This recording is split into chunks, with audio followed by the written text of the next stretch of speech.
Remember that day you told me that life mattered shit? You didn't show up at the book fair, Claudia realized. She noticed in my eyes. I was pretty sure that something was wrong. You didn't dare to jump from Archbishop's Bridge, and your days ahead were long, pale, ectomorphic, and company of junkies and retarded people in that draft private mental institution.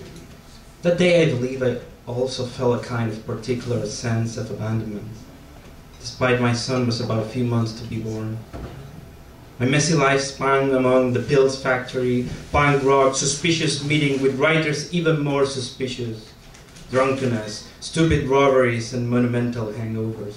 Excesses! And it was fun, however, to see in the office of Dr. Gloger a poster that severely warned, life can be beautiful, even now. Remember that day you told me that life matters yet? That day was a Sunday, April 15. That day Joey Ramone died. Freedom Bird! Live sheep are chosen as a lobster might be. No slowing of traffic, no boots on the ground, a carefully coordinated right seat, left seat, killing.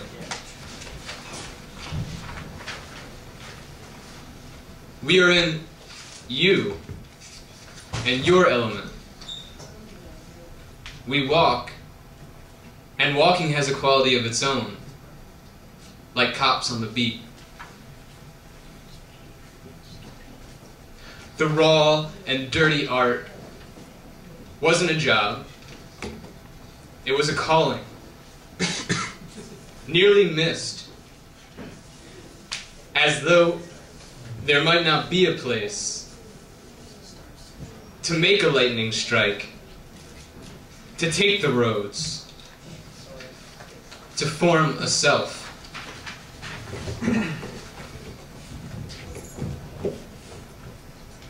The base does not matter. Where your home base is, but you must acknowledge it.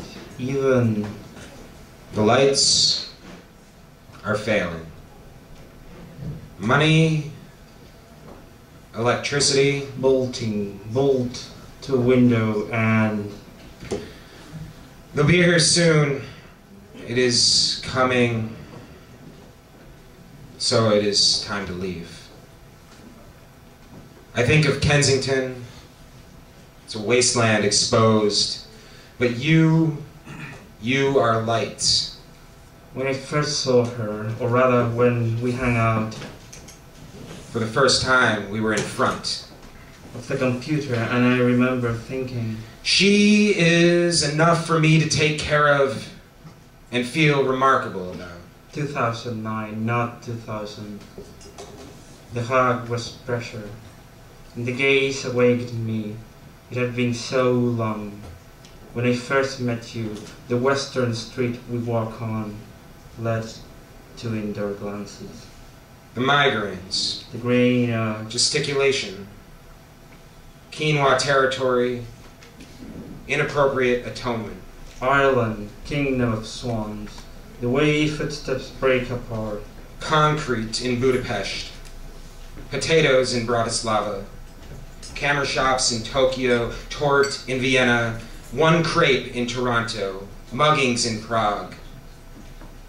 There is a factory of furniture.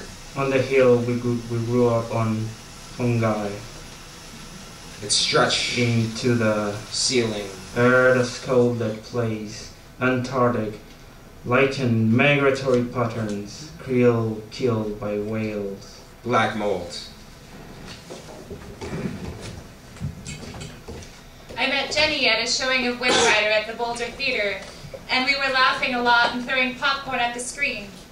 It was interesting how all the people in the theater that night hated the popcorn in their hair, and how like leprosy their skin in the powder room's falling off, and me in the back room of the amphitheater, groaning about how this would be in my poem the next day. It was April in New York, and I was working in the club when the woman with the big plastic starring earrings came to visit. She kept talking of passion and how I should no longer try to give it up. I was moving all of the chairs to the center of the room and turning on the stage lights, waiting for some people.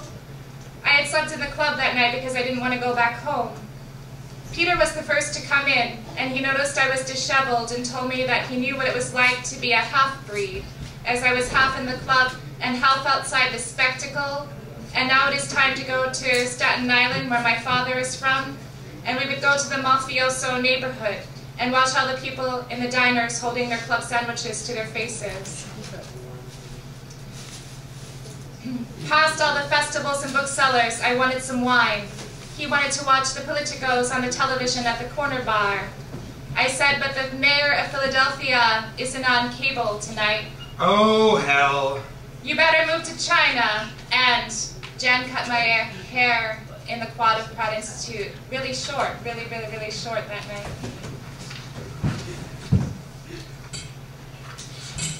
Oh, tell me, O muse, of the ignominious decade which traveled as dictated by the laws of physics along the entirely predictable and not surprising route of linear time and inevitable cynicism and disappointment. This decade, birthed by conspiratorial panic and bemused guffaws, proceeded to embark upon the mapping of our most fundamental biological component, the epicenter of listless quivering, joviality, perversion, dissension, obedience, cowardice, joy, malice, forgiveness, innovation, apoplexy, aphasia, and countless other beneficent and aberrant gesticulations. It watched as one divided family reconciled, however briefly, and another was torn asunder.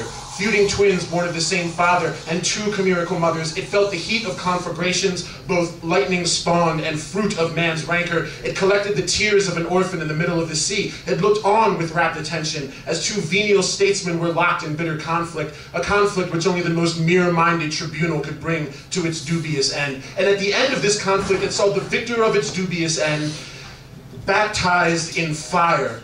Men and women attempting to fly, set aloft from the facades of crumbling towers, ablaze like two phoenix which cannot rise again.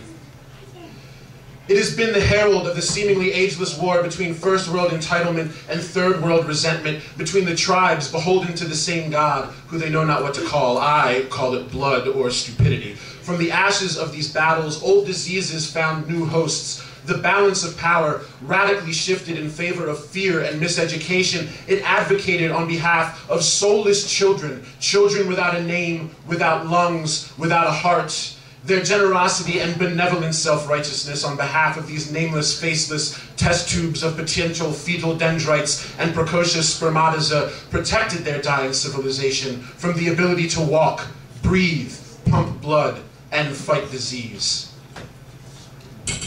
Sediment cores pulled from the Hudson River contain a thin layer of metal, rich ash, and pulverized debris. On October 12, 2001, scientists obtained samples of the river sediment from two sites. The top 3 centimeters of silt contained layers with unnaturally high concentrations of copper, strontium, and zinc from the towers.